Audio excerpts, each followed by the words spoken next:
ओम श्री गणेशाय नमः। स्वागत है आप सभी का हमारे चैनल पर।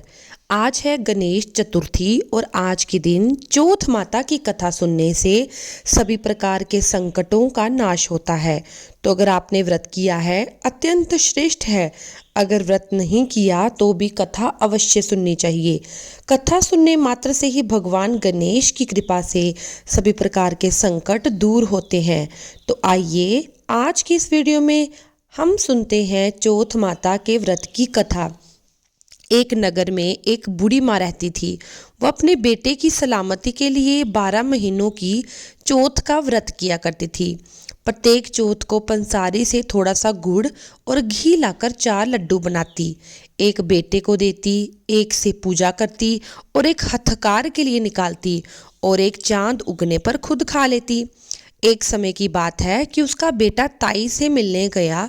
ताई ने बैसाखी चौथ का व्रत किया था। ताई से पूछा कि माँ ने तो 12 महीने की चौथ करती है और आपने केवल आज का व्रत किया है।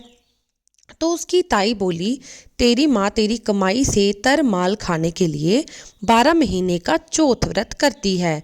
अगर तू परदेश चला जाएगा तो तेरी माँ व्रत नहीं करेगी। लड़के को लगा कि ताई सच कह रही है। घर आकर उसने माँ से परदेश जा रहा हूँ ये बात कही, यहाँ तू मेरी कमाई खाने पीने में उड़ा देती है। माँ ने उसे बड़ा समझाना चाहा, रोकना चाहा, लेकिन बेटा नहीं माना। तो माँ ने उसे साथ ले जाने के लिए चौथ माता की आंखें दी और कहा, मुसीबत में ये आंखें तेरी सहायता करेंगी। वह आंखें लेकर रवाना हो गया। घूमते हुए एक नगर में पहुंचा। उसने देखा कि एक बूढ़ी माई जो रोती जा रही है और पुए बनाती जा रही है। उसने उस बूढ़ी माई से रोने का कारण पूछा तो बूढ़ी माई ने बताया कि मेरा बेटा इस नगर पर एक पहाड़ी पर एक राक्षस रहता है।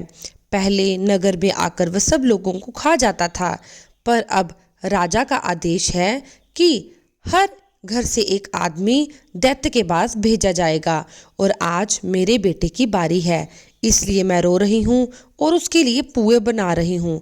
वो बोला, तू पुए मुझे खिला दे, तेरे बेटे की जगह मैं चला जाता हूँ। बूढ़ी माँ ने खीर पुए उसे खिला दिए। वह खा पीकर सो गया।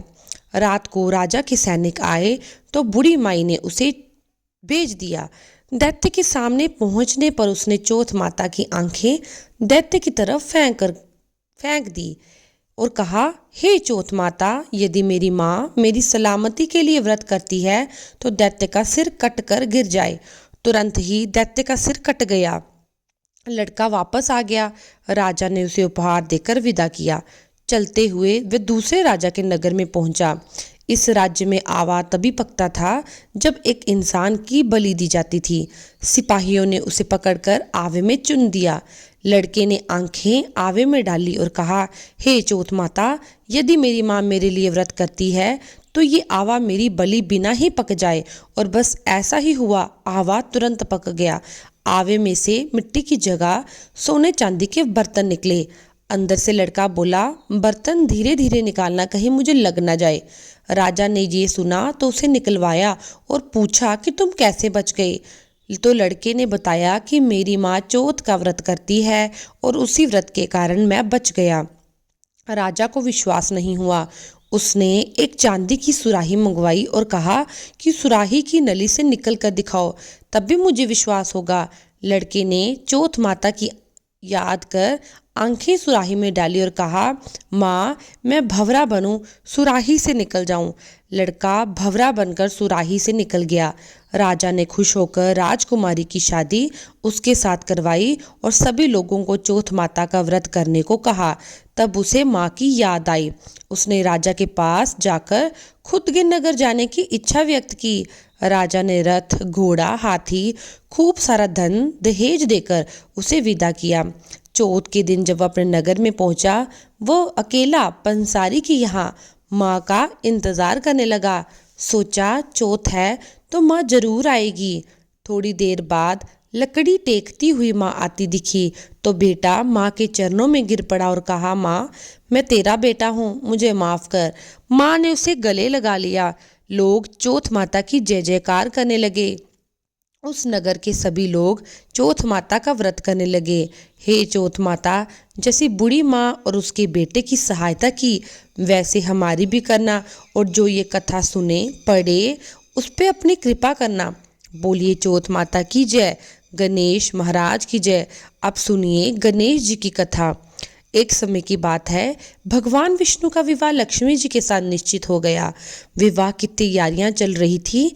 सभी देवताओं को निमंत्रण भेजे गए, परंतु गणेश जी को कोई निमंत्रण नहीं मिला। अब भगवान विष्णु की बारात जाने का समय हो गया था। सभी देवता अपने पत्नियों के साथ विवाह समारोह में पहुंचे थे। सबने देखा गणेश जी कहीं दिखाई नहीं दे रहे। वे सब आपस में बातें करने लगे।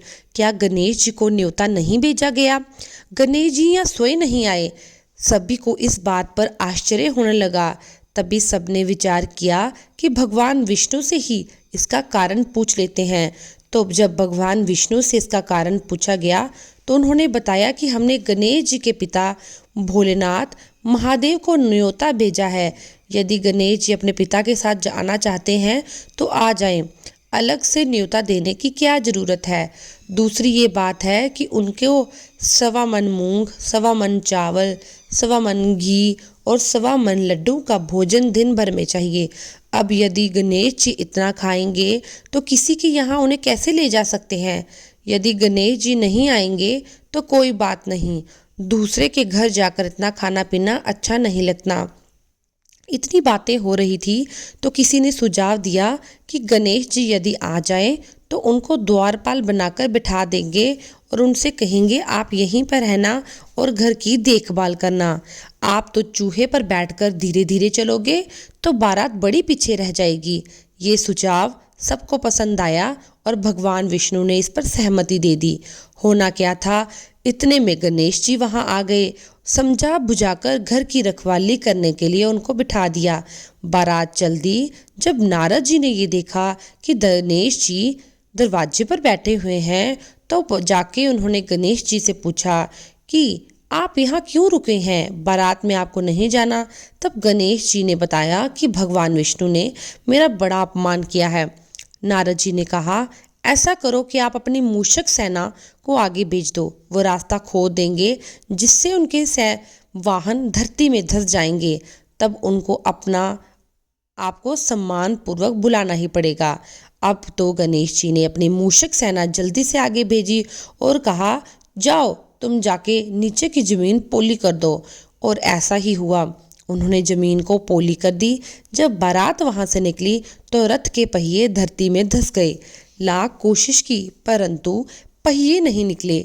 सभी ने अपने अपने उपाय किए परंतु पहिए नहीं निकाल सकी, बल्कि जगह जगह से पहिए टूट गए। किसी की समझ में नहीं आ रहा था कि क्या किया जाए। तब नारद जी ने कहा कि आप लोगों ने गणेश जी का अपमान करके अच्छा नहीं किया। यदि उन्हें मनाकर लाया जाए तो आपका कार्य सिद्ध हो सकते हैं। ये जो विघ्न आ रहे हैं ये इसी वजह से आ रहे हैं और ये संकट टल सकता है अगर आप गणेश जी को मना लें। तब शंकर भगवान ने अपने दूत नंदी को भेजा और वे गणेश जी को लेकर आए। गणेश जी का आदर सम्मान के साथ पूजन किया गया। तभी वह रथ के पहिए निकले। अब रथ के पहिए निकल तो गए परंतु वे टूट फूट गए थे। अब उन्हें सुधारे कौन? तो पास के खेत में ही एक खेती काम कर रहा था, उसे बुलाया गया। खेती अपना कार्य करने के लिए पहले श्री गणेशाय मंत्र कहकर गणेश जी की वंदना करता था। बस देखते ही देखते खेती ने सभी पहियों को ठीक कर दिया।